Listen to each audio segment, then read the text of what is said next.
Ruby Reynolds clutched her weathered leather satchel to her chest, the dust of Thornwood settling on her skirts as the town's prominent citizens watched her departure with condemning eyes. Exile was the price she had paid for loving the mayor's son. A man promised to another. A man who had sworn to stand by her, but fled when accusations flew like bullets across the main street. The year was 1876, and in the territory of Wyoming, a woman with a tarnished reputation had fewer rights than a stray dog.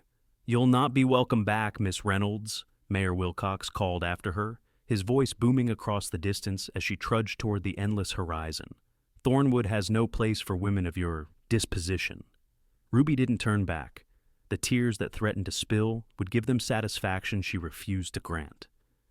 22 years of life, and all she had to show for it was the clothes on her back and whatever possessions she could carry. No family to return to, no home to seek shelter in just the vast, unforgiving landscape of the American frontier stretching before her. The sun beat down mercilessly as she walked, her steps taking her farther from the only community she had known since arriving out west 3 years prior. The stagecoach that had brought her to Thornwood was long gone, continuing its journey without her. Ruby had been a school teacher, respected and admired, until Thomas Wilcox, with his charming smile and false promises, had turned her life upside down. By nightfall, Ruby's feet were blistered and raw inside her practical boots. She found a small copse of trees near a trickling stream and made camp as best she could. The night air carried a chill that her thin shawl did little to combat. As she huddled against a tree trunk, watching the stars appear one by one in the darkening sky, doubt crept in like the cold. "What have I done?" she whispered to no one, her voice lost in the vastness of the Wyoming wilderness. Morning came with stiff muscles and renewed determination. Ruby washed her face in the stream, combed her auburn hair with her fingers, and pinned it up as neatly as possible. If she was to survive, she needed to reach the next town, Clearwater, if her memory of the local geography served correctly. It was a 2-day journey on foot, provided she could keep to the rough trail and avoid the dangers that lurked in the untamed land. By midday, the sun was high, and Ruby's water skin was half empty. The trail wound through a valley flanked by imposing rock formations. Her steps slowed as fatigue set in, and the distant sound of hoofbeats barely registered until they grew louder. Ruby tensed, stepping off the trail and behind a large boulder, unsure if the approaching rider meant danger or potential aid. The rider appeared around a bend, a solitary figure atop a chestnut stallion. He rode with the easy confidence of a man at home in the saddle, his broad shoulders squared beneath a dust-coated duster. As he drew closer, Ruby could make out more details: a weathered cowboy hat, pulled low over his eyes, a day's worth of stubble on his jawline, and a gun belt worn with the casual familiarity of one who knew how to use it. Ruby hesitated, her hand tightening around the small knife she kept in her pocket, the only protection she had. But the rider had already spotted her, his horse slowing as he approached. He tipped his hat back, revealing features that were handsome, despite the trail dust: sharp blue eyes that assessed her with clear intelligence, a straight nose, and lips that curved slightly at the corners as if perpetually on the verge of a smile. "Madam," he called, his voice carrying easily across the distance between them. "You're a fair way from anywhere out here." Ruby straightened her spine, chin lifting with what dignity she could muster. "I'm well aware of my location, sir." The cowboy dismounted with fluid grace, keeping a respectful distance. "Name's Grant Norton," he said, leading his horse forward by the reins. "I don't make a habit of questioning lone women on the trail, but it ain't safe for anyone to be traveling these parts without a horse and proper supplies." "I'm managing quite well," Ruby replied, though the lie tasted bitter on her tongue. Grant's eyes took in her disheveled appearance, the worn soles of her boots, and the small bag that clearly contained all she owned. His expression remained neutral, but Ruby felt the assessment keenly. "Heading somewhere in particular?" he asked, offering his canteen. "This is better water than what you'll find in the creek up ahead." Ruby hesitated before accepting the canteen, her thirst overriding caution. "Clearwater," she said, after taking a grateful swallow. "I'm told they might need a teacher." "They might at that," Grant nodded, taking back the canteen. "But Clearwater's still a good day and a half walk, and these hills ain't forgiving to those on foot." He paused, studying her with those perceptive blue eyes. I'm headed that direction myself. Would be no trouble to offer you a ride. Ruby stiffened. I don't accept rides from strangers, Mr. Norton. A smile tugged at the corner of his mouth. Prudent policy, miss. Reynolds, Ruby Reynolds. She saw no reason to lie about her name. If word of her banishment had spread, it would matter little whether she gave her real name or not. Miss Reynolds, Grant continued, I understand your caution, but I can promise you safe passage to Clearwater. I've got business there and wouldn't be going out of my way. Ruby weighed her options. The prospect of continuing on foot, with limited water and no protection, against accepting help from this stranger who, despite his rough exterior, had a straightforwardness about him that seemed genuine. What business do you have in Clearwater, Mr. Norton? She asked, stalling while she made her decision. Cattle business, mostly, he replied, adjusting his hat. I run a small spread about 20 miles north of Clearwater. Been in Thornwood purchasing supplies. At the mention of Thornwood, Ruby tensed visibly. You've come from Thornwood today? Something in Grant's expression shifted, a subtle hardening around his eyes. Left at first light, town seemed in quite a state about something or other. Mayor making speeches in the town square. So he knew, or would soon enough when gossip traveled, as it inevitably would. Ruby squared her shoulders. Thank you for your offer, Mr. Norton, but I believe I'll continue on my own. Grant nodded, respecting her decision, though his brow furrowed with concern. As you wish, Miss Reynolds. He mounted his horse again, but hesitated before spurring it forward. Trail forks about 5 miles ahead. Take the left path. It's longer, but follows the creek. Right path shorter, but rougher terrain. No water. With that advice, he tipped his hat and rode on ahead, the dust settling in his wake. Ruby watched him go, a mixture of relief and regret washing over her. Relief that she had maintained her independence. Regret that pride might be a poor companion when night fell again. She continued walking, the sun beating down relentlessly. By late afternoon, dark clouds gathered on the horizon, promising an evening storm. The fork in the trail appeared just as Grant had described, and Ruby took the left path, grateful for the accurate information. The terrain began to rise, making each step more arduous. The first fat raindrops fell as twilight approached. Ruby quickened her pace, searching for shelter as the rain increased in intensity. Lightning split the sky, followed by a thunderclap that seemed to shake the very ground. Her clothes were soon soaked through, her bag offering little protection for her meager possessions. Through the curtain of rain, Ruby spotted a dark shape ahead, some kind of structure. Hope surging, she hurried toward it, discovering an abandoned line shack, likely used by cowboys during cattle drives. The door hung askew on rusted hinges, but the roof appeared mostly intact. Ruby pushed inside, grateful for any refuge from the storm. The interior was dusty but dry in most spots. A crude table, a 3-legged stool, and a dilapidated bunk with a moldering mattress constituted the furnishings. Ruby dropped her bag and wrung out her dripping hair, shivering as the temperature dropped with the storm. She fumbled in her bag for matches, finding them mercifully dry. A small woodpile in the corner provided fuel, and soon she had a modest fire going in the stone hearth. The warmth was heavenly after the chill of the rain, and Ruby spread her damp clothing around the fire to dry, wrapped in a blanket from her bag. The storm raged outside, wind howling through gaps in the walls. Ruby huddled closer to the fire, trying to ignore the growing rumble in her stomach. Her food supplies were limited to a few dried biscuits and an apple, which she rationed carefully. Tomorrow would bring its own challenges, but for now, she was dry and relatively safe. The sudden sound of hoofbeats through the storm made her freeze. Someone was approaching the shack. Ruby hastily pulled her blanket tighter, reaching for her knife, as boots sounded on the porch. The door pushed open, and Grant Norton stood silhouetted against the stormy night, rain dripping from his hat and coat. "Miss Reynolds," he said, removing his hat. "Thought I might find you here when the storm hit. Line shacks are few and far between in these parts." Ruby stared at him, knife still clutched in her hand. "Did you follow me, Mr. Norton?" "Not intentionally," he replied, shaking water from his coat before hanging it by the door. "Was making my own way to shelter when I saw smoke from the chimney.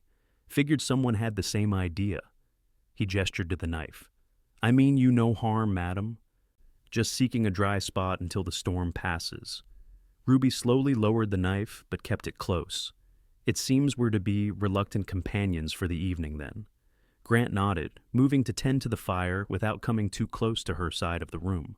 Storm's likely to last the night. Could be worse company. I've shared shelter with less conversational trail hands and more irritable mules.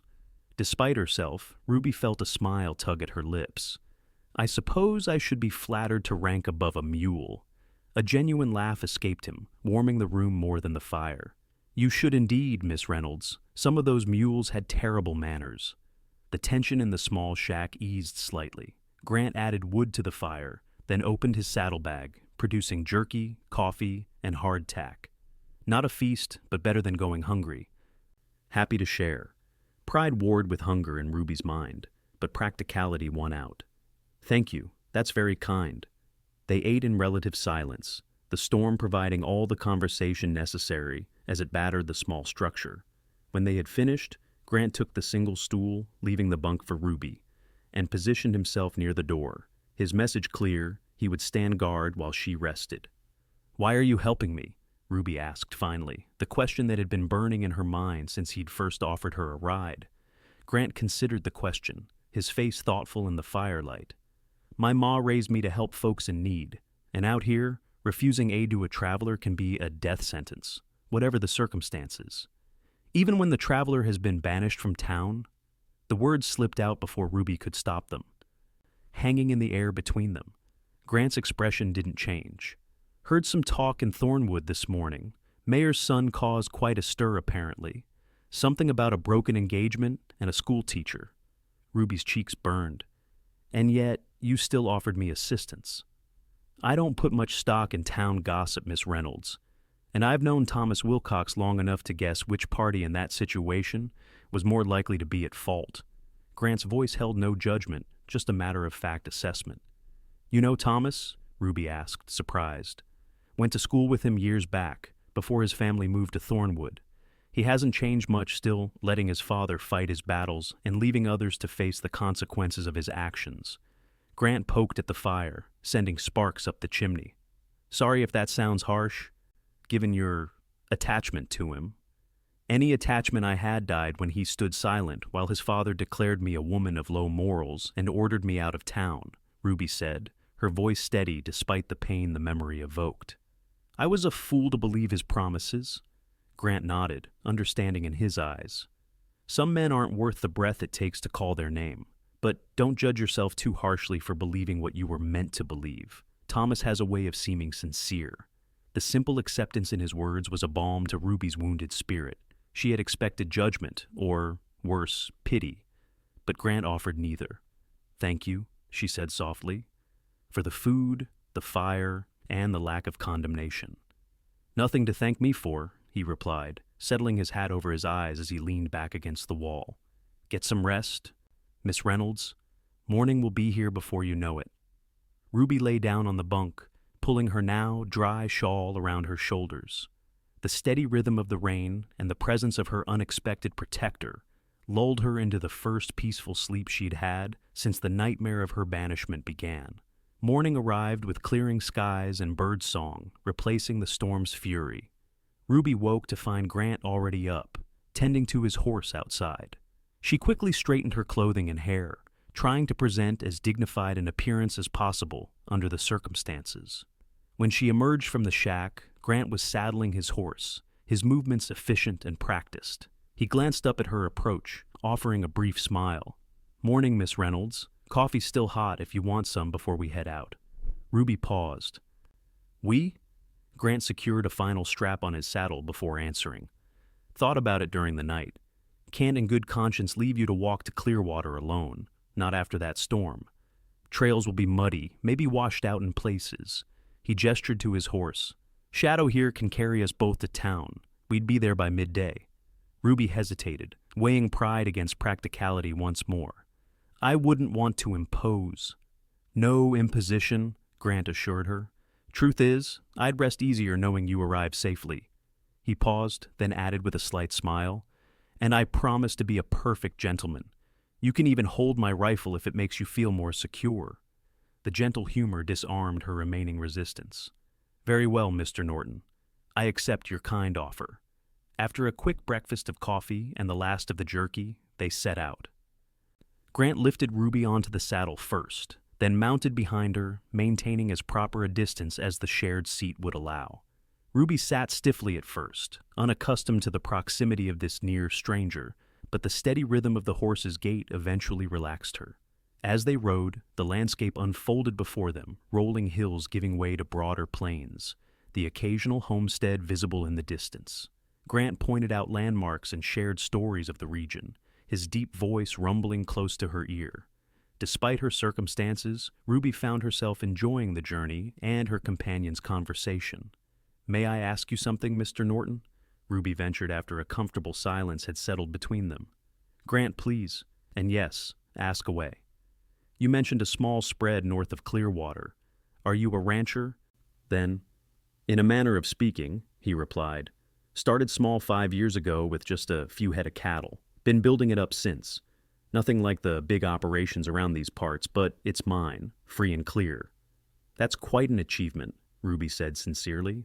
"To establish something of your own in such a short time." "Had some help along the way," Grant acknowledged. "But yes, I'm proud of what it's become. Horizon Ranch, I call it. Because that's what I saw when I first wrote up possibilities stretching as far as the horizon." Something in his voice, a quiet passion, captured Ruby's attention. This was a man who built rather than destroyed, who faced the future with optimism despite the harsh realities of frontier life. "And you, Miss Reynolds? Teaching has always been your calling?" Grant asked. "Ruby?" "Please," she replied, finding it strange to maintain formality with someone who had shared shelter and food with her. "Yes, teaching was my passion. I came west after my parents passed, hoping to make a difference in a place where education was needed." "Noble ambition," Grant commented. "Clearwater School is in dire need of someone with that kind of dedication. Current teacher, Mr. Peterson, is counting the days until his replacement arrives. Man's got more interest in the whiskey bottle than in his pupils, from what I've heard." Ruby felt a flicker of hope at his words. "Then there truly might be a position available?" "I wasn't certain it was merely something I had heard mentioned once." "More than available," Grant assured her. "Town council's been searching for months." Peterson only stayed because they had no one to replace him. The horse crested a hill, and below them, Clearwater came into view, a larger settlement than Thornwood, with a proper main street, several businesses, and homes scattered outward from the center. A church spire rose prominently, and the schoolhouse was visible on the edge of town, a simple white building with a bell tower. "There she is," Grant said. "Not Denver or San Francisco, but decent enough as frontier towns go." Ruby drank in the sight, trying to imagine herself building a new life there. "It looks welcoming." "Folks are generally fair-minded," Grant said as they descended toward the town.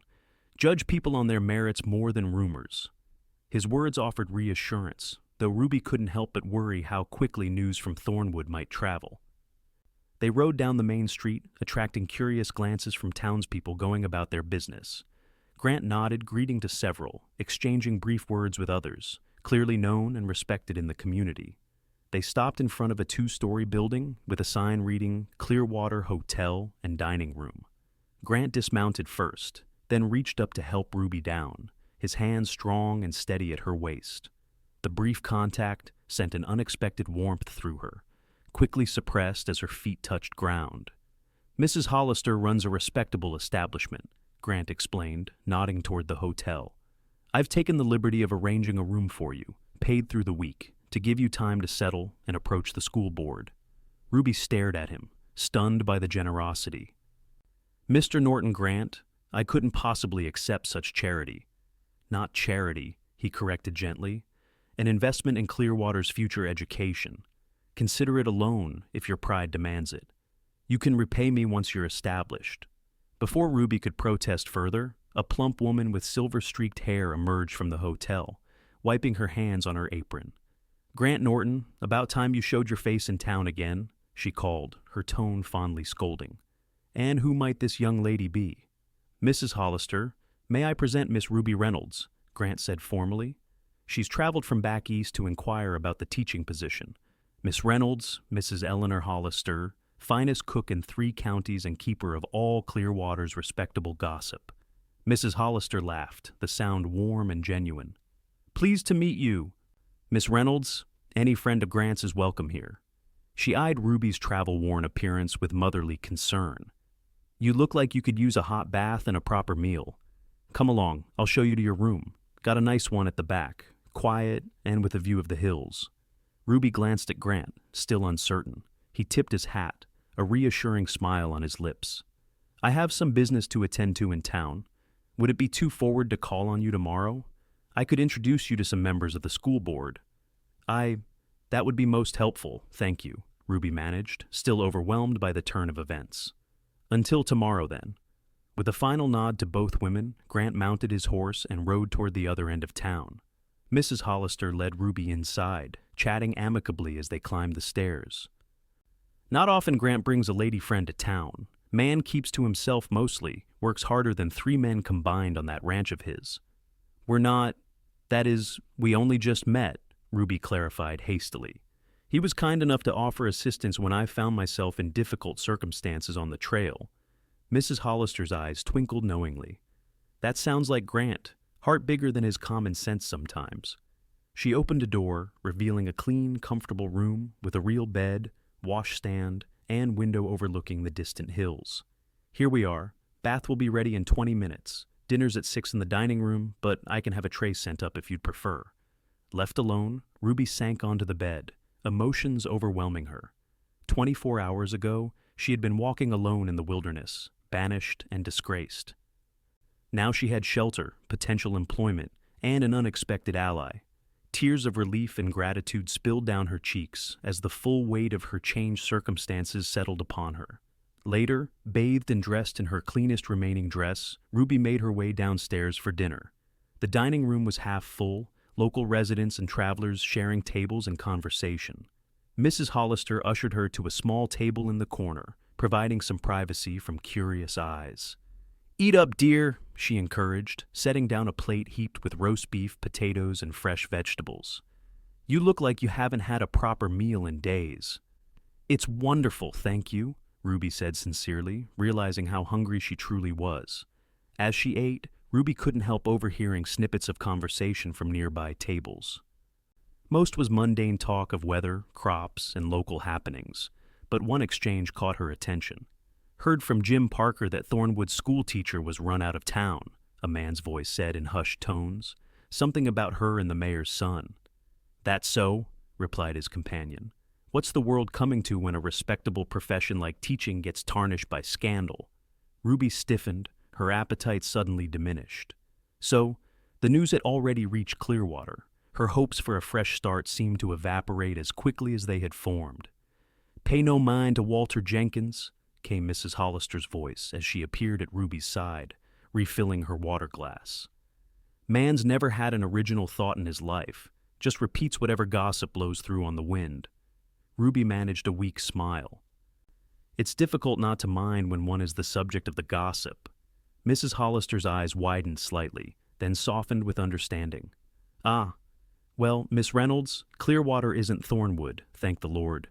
We form our own opinions here." She patted Ruby's hand.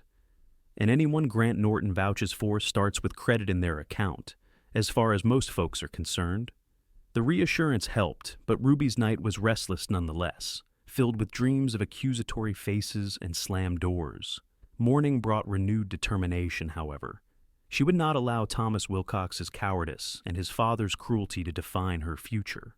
After breakfast, Ruby penned a formal letter of introduction and inquiry to the Clearwater School Board, outlining her qualifications and experience. She was putting the finishing touches on it when Mrs. Hollister knocked on her door. "Grant Norton's downstairs asking for you," she announced, barely containing her curiosity. "Says he's arranged a meeting with Walter Curtis, head of the school board." Ruby's heart raced with nervous anticipation. "Thank you, Mrs. Hollister. Please tell him I'll be down momentarily." Grant waited in the hotel lobby, hat in hand, dressed in clean clothes that, while still practical for ranch work, showed an effort had been made for the occasion. His face brightened when he saw Ruby descend the stairs. "Miss Reynolds," he greeted her with a slight bow. You look rested. I trust Mrs. Hollister's accommodations met with your approval. More than met them, Ruby affirmed. I cannot thank you enough for your kindness, Mr. Norton. Grant, he reminded her with a smile, and your thanks, while appreciated, aren't necessary. I've spoken with Walter Curtis this morning. He's eager to meet you and has time now if you're amenable. Ruby clutched her letter of introduction. Now? Yes, of course. I've prepared something to present my credentials. Perfect, Grant said, offering his arm. His office is just down the street. He's a fair man, Walter. Been on the school board for 15 years and values education highly for a man who never got past the 8th grade himself. They walked together down Clearwater's main street, drawing curious glances from passers-by. Ruby was acutely aware of the gossip that might already be circulating, but Grant's steady presence beside her provided a buffer against the worst of her anxiety. Walter Curtis's office was attached to his hardware store, a cluttered but organized space that reflected its owner's practical nature. Curtis himself was a barrel-chested man in his 50s, with a receding hairline and spectacles perched on a bulbous nose. He rose from behind his desk when Grant ushered Ruby in. Mr. Curtis, may I present Miss Ruby Reynolds, Grant said formally.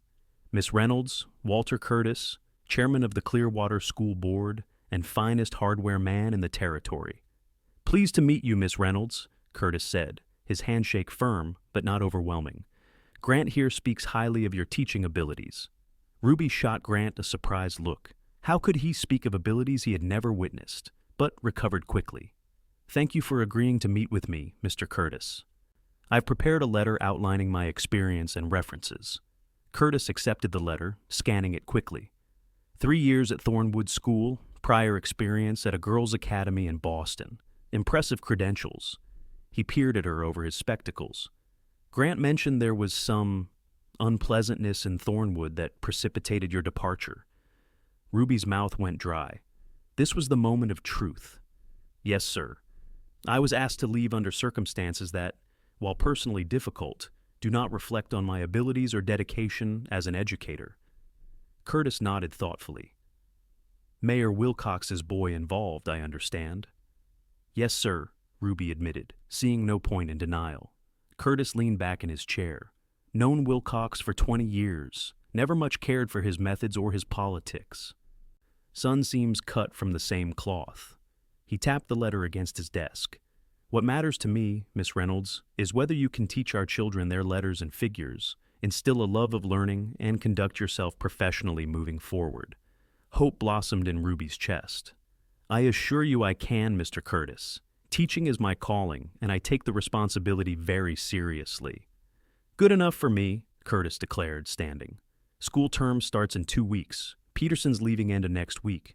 That gives you time to settle in and prepare. Salary's $40 a month, with lodging in the teacher's quarters behind the schoolhouse. Ruby stared at him, scarcely able to believe what she was hearing. You're offering me the position? Just like that? Curtis chuckled. Just like that. We've been trying to replace Peterson for months. Your credentials are solid, and frankly, if Grant Norton is willing to vouch for you, that carries weight in this town. Grant had remained silent during the exchange, but now he smiled. Told you Curtis was a sensible man, Miss Reynolds. Outside, after thanking Curtis profusely and accepting his written offer of employment, Ruby turned to Grant, unable to contain her joy. I don't know how to thank you. You've given me back my future when I thought it was lost forever. Grant shook his head, his blue eyes warm as they met hers. You earned that position with your qualifications and character, Ruby. I just made an introduction. Nevertheless, I am in your debt, she insisted. Few would have extended such kindness to a stranger, especially one with complications. Perhaps you can repay me by allowing me to call on you occasionally, Grant suggested, a hint of uncertainty in his voice that seemed at odds with his usual confidence. I'd like to know how you're settling in, and perhaps in time we might become friends. Ruby felt a warmth that had nothing to do with the summer sun. I would like that very much, Grant. The next 2 weeks passed in a flurry of activity. Ruby moved into the teacher's quarters, a small but comfortable 2-room dwelling attached to the schoolhouse. The previous teacher departed with little ceremony, clearly relieved to be released from his obligations. Ruby spent hours cleaning both the schoolroom and her new home, organizing books and supplies, and preparing lessons for the coming term. Grant called on her regularly, sometimes bringing small gifts, a basket of vegetables from his garden, a shelf he had built for her books, wildflowers gathered on his ride to town. Each visit deepened Ruby's appreciation for his steady character and quiet strength. They shared stories of their pasts, their hopes for the future, and their perspectives on life on the frontier. Ruby learned that Grant had come west after the Civil War, seeking a fresh start like so many others. He had worked as a ranch hand for several years, saving every penny before purchasing his own land. The Horizon Ranch was modest compared to some of the territory's vast cattle operations, but it was profitable and growing. "Why not marry?" Ruby asked during one of their conversations on her small porch. Surely a successful rancher would have no shortage of interested parties. Grant smiled wryly. "Never met a woman I wanted to share my life with. Not until recently, anyway." His eyes held hers momentarily before he looked away, leaving the implication hanging in the air between them. Ruby's cheeks warmed, but before she could respond, they were interrupted by the arrival of several town women, ostensibly coming to welcome the new teacher, but clearly curious about her association with the eligible bachelor rancher. News from Thornwood arrived sporadically. Ruby heard that Thomas had married his original fiancée in a hurried ceremony, that Mayor Wilcox had faced criticism for his harsh treatment of the former school teacher, and that the new teacher, a stern widow from Colorado, was not nearly as beloved as her predecessor had been. Ruby found she cared less and less about these developments as she built her new life in Clearwater. The school term began, and she threw herself into teaching with renewed passion. Her 27 pupils, ranging in age from 6 to 16, responded well to her methods, and parents expressed appreciation for her dedication. Grant attended the school's opening day celebration, standing tall and proud at the back of the room as Ruby welcomed students and parents. Later, he confessed, "Watching you today, seeing how you light up when teaching those children, it was something special, Ruby." As autumn painted the Wyoming landscape in golds and reds, Ruby's feelings for Grant deepened beyond gratitude and friendship. His steady presence in her life had become something she looked forward to, something she counted on. When days passed without a visit, when ranch work kept him busy, she found herself watching the road from her window, hoping to see his familiar figure approaching. But shadows from the past had not entirely faded. In early October, a group of visitors from Thornwood passed through Clearwater on their way to Cheyenne. Among them was Eleanor Wilcox, Thomas's mother and wife of the mayor. Ruby encountered her outside the general store and braced for confrontation. Mrs. Wilcox's face hardened upon seeing Ruby. "Miss Reynolds, I'm surprised to find you established here, considering your reputation." Ruby straightened her spine. "Mrs. Wilcox, I trust your journey has been pleasant thus far." "Pleasant enough," the older woman replied coldly. "Though I must say I'm concerned for the moral education of Clearwater's children, given who is teaching them." The barb stung, but Ruby maintained her composure. "The parents and school board of Clearwater seem satisfied with both my moral character and teaching abilities. Now, if you'll excuse me, I have lessons to prepare." As Ruby turned to leave, Mrs. Wilcox called after her, "Does your employer know you tried to steal another woman's fiancé? That you shamelessly pursued a man promised to another?" Ruby stopped, her hands trembling with anger and hurt. Slowly she turned back. "What the people of Clearwater know, Mrs. Wilcox, is that I was deceived by a man who claimed to be unattached, who spoke of love and marriage while concealing his engagement. They know I was then punished for his deception while he faced no consequences." She took a deep breath. "But most importantly, they know me for who I am now, not for mistakes made in the past." A small crowd had gathered, drawn by the tension between the two women. Among them was Grant, who stepped forward to stand beside Ruby. "Mrs. Wilcox," he said, his voice carrying the quiet authority that Ruby had come to admire, "Miss Reynolds is a respected member of this community. I'd thank you to accord her the courtesy she deserves, or conclude your business in Clearwater promptly." Mrs. Wilcox's gaze shifted between them, understanding dawning in her eyes. "I see you've found a new protector, Miss Reynolds. I wonder if he knows the full story of your banishment." "I know everything I need to know," Grant stated firmly. "And what I know is that your son is a coward who allowed an innocent woman to bear the consequences of his actions." Murmurs of agreement rose from the onlookers. Walter Curtis pushed through to the front. "Mrs. Wilcox, I believe you're overstepping. Miss Reynolds has proven herself a fine teacher and a woman of character since arriving in Clearwater. Whatever happened in Thornwood is of no concern to us."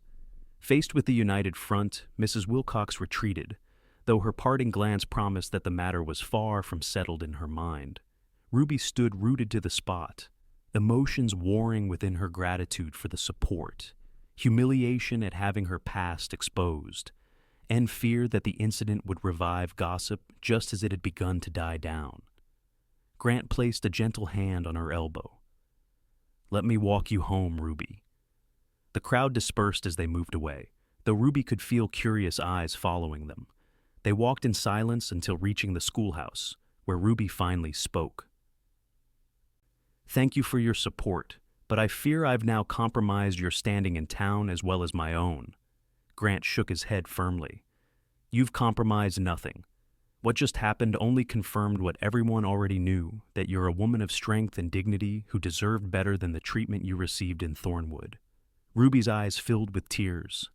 "Why do you continue to defend me? To help me? From the moment we met on that trail, you've shown me nothing but kindness and respect. Why?" Grant's expression softened, vulnerability showing through his usual composed demeanor. "At first, because it was the right thing to do. Then because I came to admire your courage and determination." He paused, his voice dropping lower. "And now, because I find myself caring for you in ways I never expected." The admission hung between them, charged with possibility. Ruby's heart raced as Grant slowly, tentatively reached for her hand. "I don't want to rush you, Ruby. I know you've been hurt, and trust doesn't come easy after that. But I want you to know that my feelings for you are real and honorable."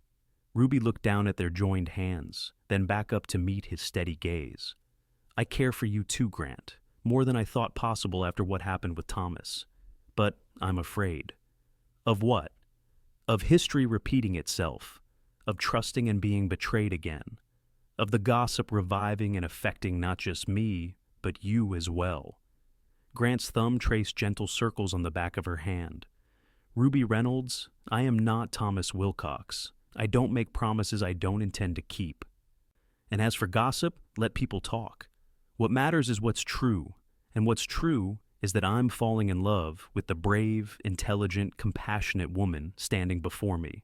Ruby's breath caught at the declaration. "Grant, you don't need to say anything now," he assured her. "Just know where I stand. I'll wait for however long you need." In the days that followed, Ruby found herself at a crossroads. Her feelings for Grant had grown steadily since their first meeting, but the specter of her past heartbreak loomed large. Could she trust again? Could she open herself to the possibility of love, knowing the pain that could follow? The answer came to her gradually, through small moments and realizations. When Grant brought her a repaired slate board for her classroom, having noticed it was cracked. When he sat patiently listening to her concerns about a struggling student. When he defended her publicly without hesitation or ulterior motive. This was a man of integrity, whose actions matched his words, whose strength was tempered by genuine kindness. A month after Mrs. Wilcox's visit, Ruby made her decision. Grant had invited her to visit Horizon Ranch for the first time, promising to show her the improvements he had made and introduce her to his small but dedicated staff. The autumn day dawned clear and crisp as he arrived to collect her in his wagon. The journey took just over an hour, the landscape opening up as they traveled north from Clearwater. When they crested the final hill, Horizon Ranch spread before them a sturdy main house, barn, bunkhouse, and outbuildings nestled in a valley with snow-capped mountains in the distance. Cattle grazed on the surrounding grasslands, and a small creek wound through the property. "It's beautiful," Ruby breathed, taking in the vista. Grant's eyes shone with pride. "It's not much compared to some, but it's home." He gave her a tour of the ranch, introducing her to his foreman, Miguel Vasquez, and the two other permanent ranch hands. The main house was modestly furnished but comfortable, with a large stone fireplace and windows that captured the stunning views. "I built most of it myself," Grant explained as they stood on the porch. "Started with just a one-room cabin that first year. Added on as I could afford it. You've created something wonderful here, Ruby said sincerely. Something to be proud of. They shared a picnic lunch on a hillside overlooking the property, the November sun providing just enough warmth to make the outdoor meal pleasant. As they were finishing, Grant grew unusually quiet, his expression thoughtful. "What is it?" Ruby asked, noticing the change in his demeanor. Grant took a deep breath. "I've been thinking about that day we met on the trail. You were at your lowest point, yet there was such dignity in the way you carried yourself. I admired that immediately." Ruby smiled at the memory, now softened by time and perspective. "I was terrified, actually, but too stubborn to admit it." "I know," Grant said with a gentle laugh. "When I rode away after offering you a ride, I got about half a mile before turning back. Couldn't bear the thought of leaving you out there alone." "Why didn't you come back that day?" Ruby asked, curious. "Pride mostly, yours and mine both." Grant plucked a stem of prairie grass, twirling it between his fingers. "But fate had other ideas, bringing us together in that line shack during the storm." Ruby nodded, remembering the night that had marked the beginning of their friendship. "I believe everything happens for a reason, though it's not always clear at the time." "I agree," Grant said, his voice growing serious. "Ruby, I've been thinking a lot about reasons and timing and fate." He turned to face her fully. "I meant what I said a month ago. I'm in love with you. I think I started falling the moment I saw you standing so brave and alone on that trail." Ruby's heart beat faster at his words. "Grant, please, let me finish," he requested gently. "I know it might be too soon, that you might need more time, but I want you to know that whenever you're ready, if you ever feel the same way, I'll be here. I'm not going anywhere, Ruby." In that moment, with the Wyoming landscape stretching around them and the honest devotion in Grant's eyes, Ruby's remaining doubts fell away. She reached for his hand, twining her fingers with his. "I don't need more time," she said softly. "What I needed was to know that love could be real and lasting, that it could be based on respect and honesty rather than empty promises. You've shown me that, Grant. Every day since we met." Hope bloomed in his expression. "Are you saying—" "I'm saying that I love you too," Ruby confirmed, her voice steady and sure. "That what began as gratitude has grown into something much deeper, something I never expected to find again, especially not so soon after." "After Thornwood," Grant finished for her. "Ruby, I promise you, what we have is nothing like what you experienced there. This is real. I am real." "I know," she whispered. "That's why I can say with complete certainty that I love you, Grant Norton." The joy that spread across his features was like sunrise breaking over the mountains. Slowly, giving her every opportunity to pull away, Grant leaned forward. Their lips met in a kiss that held both tenderness and promise, a beginning rather than an end. When they parted, Grant kept her hand in his. "There's something else I want to show you," he said, helping her to her feet. He led her to a spot on the property where the creek widened into a small pond, surrounded by cottonwood trees that had turned golden with the season. A partially constructed cabin stood in a clearing nearby, its foundation and frame complete, but the walls and roof still in progress. "What's this?" Ruby asked, taking in the peaceful setting. "I started building it this summer," Grant explained.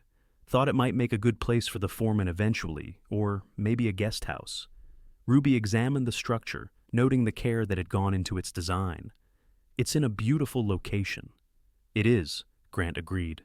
"But lately, I've been thinking it might serve another purpose." He turned to face her, taking both her hands in his. "Ruby Reynolds, I know this might seem sudden, and I'll understand if you need time to consider. But I've never been more certain of anything in my life than I am of my love for you." Ruby's breath caught as Grant dropped to one knee before her, still holding her hands. "I'm asking if you would do me the extraordinary honor of becoming my wife, of making Horizon Ranch your home, of building a life here with me." His blue eyes held hers, vulnerable and hopeful. "I promise to love you faithfully, to respect you always, and to thank God every day for bringing you into my life." Tears sprang to Ruby's eyes, but they were tears of joy rather than sorrow. The journey that had begun in banishment and despair had led her here, to this moment of perfect clarity and hope. "Yes," she said, her voice breaking with emotion. "Yes, Grant Norton, I will marry you." He rose to his feet and gathered her in his arms. their kiss sealed with the promise of a future together. When they finally separated, Grant gestured to the partially built cabin. I thought perhaps, if you said yes, this could be our home to start. The main house is fine for now, but I wanted us to have something that was truly ours, that we finished building together. The thoughtfulness of the gesture touched Ruby deeply. I would love that. A home we create together, just as we'll create our life together. They returned to Clearwater that evening, their engagement news spreading quickly through the small community. To Ruby's relief and gratitude, the reaction was overwhelmingly positive. Walter Curtis offered hearty congratulations. Mrs. Hollister declared she had seen it coming from the start. And even those who had initially been skeptical of the new schoolteacher's background seemed genuinely pleased by the match.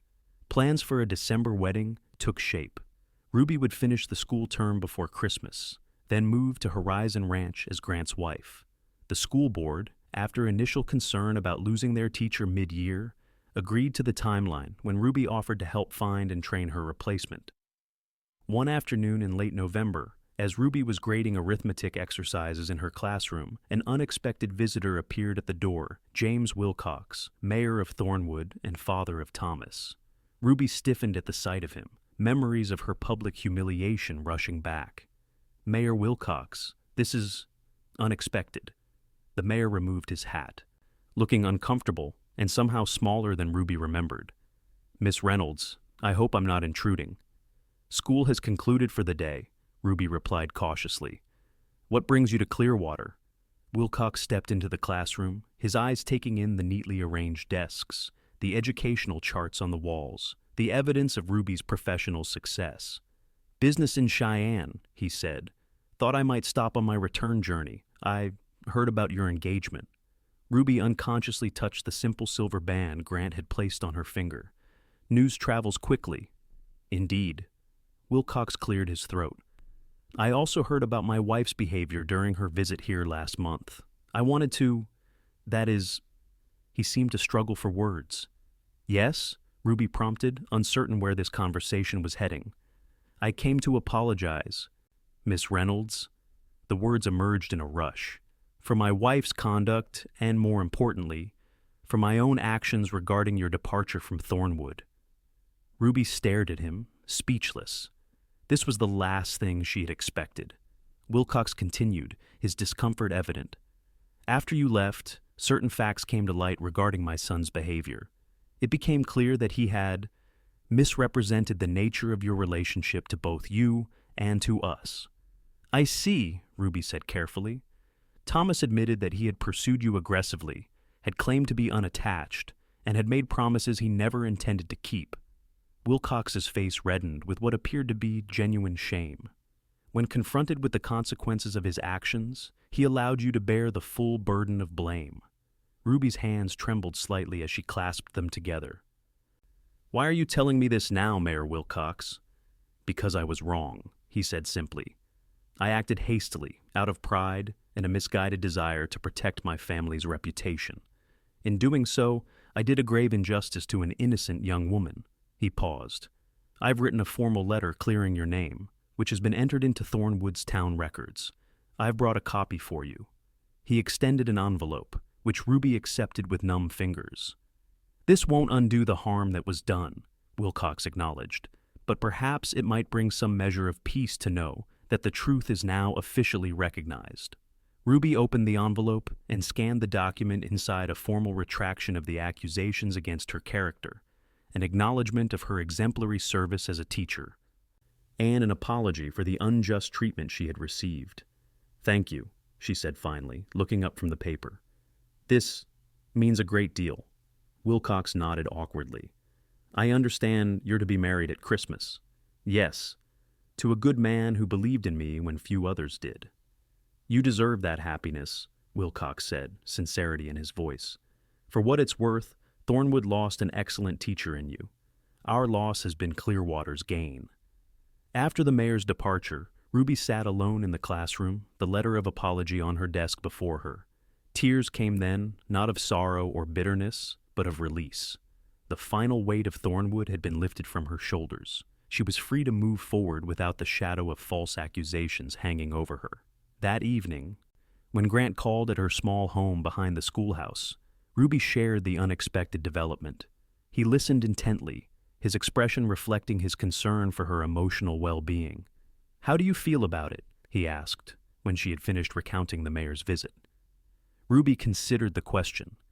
Vindicated, certainly, but mostly I feel free, as if the last piece of my old life has finally been put to rest, allowing me to fully embrace the new one. Grant smiled, drawing her into his arms. "I'm grateful he had the decency to acknowledge his mistake, though it came later than it should have." "It came exactly when it needed to," Ruby corrected gently. "Any earlier, and I might have been tempted to return to Thornwood to try to rebuild what was lost there." "And now?" Grant asked, his arms tightening slightly around her. Ruby looked up at him, at the face that had become so dear to her in such a relatively short time.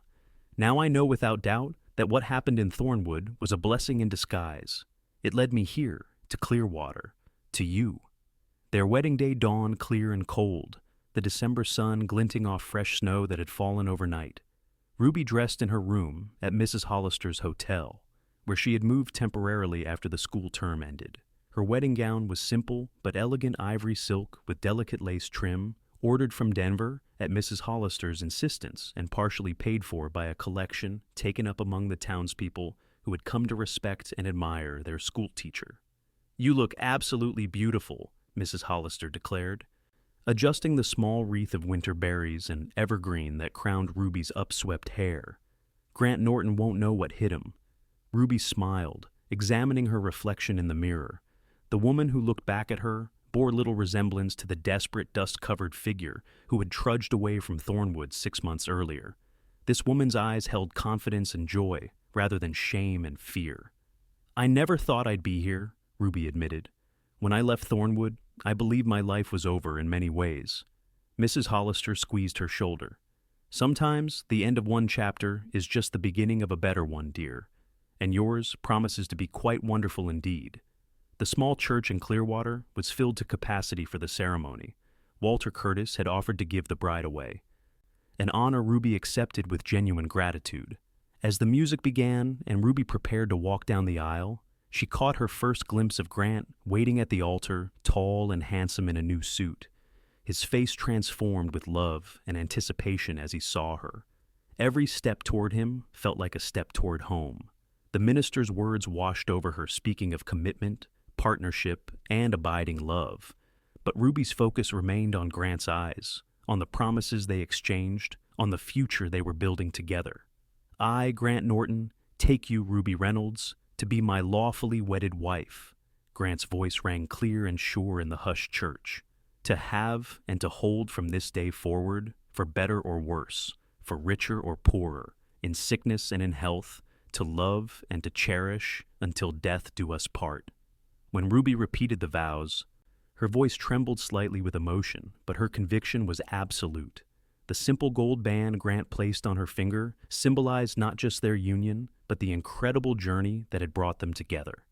"By the power vested in me, I now pronounce you husband and wife," the minister declared. "You may kiss your bride." Grant's kiss was tender, yet passionate, a perfect balance that reflected the man himself. The church erupted in applause and cheers as they turned to face their community as husband and wife. The celebration continued at Clearwater's town hall, decorated festively for the occasion. There was music and dancing, food and laughter, toasts and well-wishes from what seemed like every resident of the small town. Ruby danced with her husband, still marveling at the word, at the reality of being Mrs. Grant Norton. "Happy Mrs. Norton?" Grant asked as they swayed together to a slow tune played by the local fiddler. "Happier than I ever thought possible," Ruby replied honestly, "though I may need time to get used to my new name." Grant smiled, his arms secure around her waist. "We have all the time in the world." As the festivities continued around them, Ruby found herself reflecting on the remarkable turn her life had taken. 6 months ago, she had been banished from one community for loving the wrong man. Today she was celebrated by another for loving the right one. The next morning, Grant loaded their belongings into his wagon, ready to take his bride home to Horizon Ranch. Ruby bid farewell to her small teacher's quarters without regret, eager to begin their new life together. As they drove out of town, Ruby glanced back at Clearwater, at the place that had offered her refuge when she needed it most. "I'll miss teaching," she admitted. "The children, the daily routine of it." Grant nodded understandingly. "You know, Horizon's growing. There are several families working for me now, with more children than can easily make the trip to town for schooling. Perhaps, when you're ready, you might consider teaching again on the ranch for our workers' children." He paused. "And eventually, for our own." Ruby's heart swelled at the thought. "Our own children," she repeated softly. "I'd like that very much." The journey to Horizon Ranch seemed shorter than Ruby remembered, perhaps because this time she traveled not as a guest, but as its new mistress. As they approached, Ruby noticed changes since her last visit. The cabin by the pond had progressed significantly, now fully enclosed with a proper roof and chimney. "You've been busy," she observed, impressed by the transformation. Grant smiled. "Wanted to have it ready for us. It's still simple inside, but we can add to it together as we go." When they arrived, Miguel and the other ranch hands greeted them with genuine warmth, clearly happy to see their boss so content. Grant showed Ruby through their new home, the cabin he had built with his own hands, with help from his men. It was indeed simple but thoughtfully designed, with large windows to capture the views, a stone fireplace for warmth, and furniture Grant had either made or purchased specifically for their first home together. "It's perfect," Ruby declared, turning to embrace her husband. "Absolutely perfect." That evening, as they sat together on the small porch watching the sunset paint the sky in brilliant oranges and pinks, Ruby rested her head against Grant's shoulder. "I used to dream of finding a place where I truly belonged," she said quietly. "A home that was more than just a building somewhere my heart could rest." Grant's arm tightened around her. "And have you found it?" Ruby looked up at him, at the man who had ridden into her life when she needed him most, at the love and future he offered. "Yes," she said simply. "I'm home." As darkness fell, bringing with it the glittering canopy of stars that seemed to hang just out of reach above the Wyoming plains, Ruby Reynolds Norton knew with absolute certainty that her banishment had been the beginning rather than the end. The wrong man had led to the right one, and in losing what she thought was love, she had found something infinitely more precious and true. 5 years later, Ruby stood on that same porch, watching Grant teaching their 4-year-old son, Thomas, to ride his first pony. Their 2-year-old daughter, Elizabeth, clung to Ruby's skirts, her dark hair and blue eyes a perfect blend of her parents' features. The original cabin had been expanded as their family grew, but it retained the cozy charm that had made it instantly feel like home. Horizon Ranch had prospered under Grant's careful management, becoming one of the most respected small cattle operations in the territory. Ruby had indeed started a small school for the ranch children, teaching in a converted outbuilding 3 mornings a week. The afternoons and remaining days were devoted to her family and to helping Grant with the business aspects of the ranch. Occasionally, news reached them from Thornwood. Thomas Wilcox had left his wife and children, running off with a saloon girl to Colorado. Mayor Wilcox had lost the next election, his reputation diminished by his son's behavior and his own past actions. Ruby received this information without bitterness, her heart long healed from old wounds. "Mama, look!" little Thomas called excitedly as the pony trotted in a small circle, Grant walking alongside with a steadying hand. "I see you, darling," Ruby called back, pride filling her heart. "You're a natural horseman, just like your father." Later that evening, with the children asleep and the ranch quiet under the canopy of stars, Ruby and Grant sat together on the porch swing Grant had built the previous summer. His arm rested comfortably around her shoulders, her head nestled against him in the easy familiarity of deep and abiding love. "I was thinking today about the first time we met," Grant said, his voice warm in the darkness. "You standing there on the trail, so proud and determined despite everything." Ruby smiled at the memory. "I was terrified you were a bandit coming to rob me of my last possessions." Grant laughed softly. "And instead, I robbed you of your heart." "A willing theft," Ruby assured him, turning to kiss his cheek. "The best thing that ever happened to me." Grant's hand found hers, their fingers intertwining as they had countless times over the years. "Do you ever regret it? Leaving teaching in town? Building this life out here away from everything?" Ruby considered the question, though she already knew the answer. Not for a single moment. This life you, our children, this ranch, it's more than I ever dared to dream of. She squeezed his hand. When I was banished from Thornwood, I thought my world had ended. I couldn't see that it was just beginning. Grant pulled her closer, his lips finding hers in the darkness. "The right man found you after all," he murmured against her mouth. "He certainly did," Ruby agreed, her heart full with the knowledge that sometimes the hardest journeys lead to the most beautiful destinations. And as the stars wheeled overhead and the night deepened around their home, Ruby Reynolds Norton knew that she had found not just love, but a love worth fighting for. A love that had healed old wounds, created new life, and promised to endure through whatever challenges the future might hold. Not all banishments were punishments, she had learned. Sometimes they were the first step on the path toward home.